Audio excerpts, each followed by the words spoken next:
Hello friends, welcome back to mixture Botlam channel. నేను మీ లోకేష్ని. ముందుగా మన ఛానల్కి ఎవరైనా కొత్తగా వచ్చి ఉంటే వెంటనే movie reviews, web series reviews and movie sessions కోసం మన ఛానల్ అయితే సబ్స్క్రైబ్ చేయండి. ఈ రోజు మూవీ రివ్యూ వచ్చేసి ఈటీవీ విన్లో తెలుగులో రిలీజ్ అయిన లిటిల్ మిస్ నైనా, starring Gauri Kishan Sharif, directed by Vishnudev. Movie చూశాక నా ఒపీనియన్ వచ్చేసి నాకు అస్సలు నచ్చలేదు. కాకపోతే వీళ్ళు తీసుకున్న కాన్సెప్ట్ అయితే బాగుంది అండ్ ఎందుకో ప్రాపర్గా అది ఎగ్జిక్యూట్ చేయలేకపోయారు అనిపించింది. అండ్ అక్కడక్కడ కొన్ని మంచి సీన్స్ అయితే పడ్డాయి.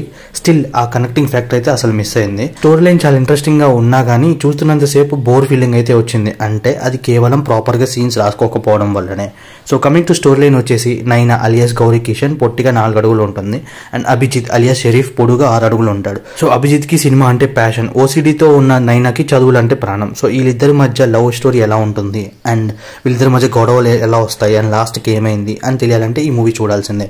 ఇలాంటి type of movies like OCD concept, మహాన్ భావుడు లాంటి మూవీ వచ్చినప్పటికీ స్టిల్ ఆ మూవీ అయితే అసలు కంపేర్ చేయకూడదు. And coming to positive and negative points of the మూవీలోకి వెళ్ళిపోతే, ఒకటే పాజిటివ్ పాయింట్ ఏంటంటే వీళ్ళు తీసుకున్న కాన్సెప్ట్ లో కొన్ని సీన్స్ బాగుంటాయని ముందు చెప్పా కదా, బట్ అది ఇంకా ప్రాపర్ గా తీయచ్చు అనిపించింది. అదే ఈ సినిమాకి నెగిటివ్ అయ్యింది కూడా. And overall review of the series వచ్చేసి, స్టోరీ లైన్ విన్నాక మీకు కూడా ఎక్సైటింగ్ అనిపిస్తే you can watch or else you can skip the movie and save your data. ఒకవేళ మీరు కూడా మూవీ చూసాక మీకేమనిపించిందో please do comment and thank you for watching.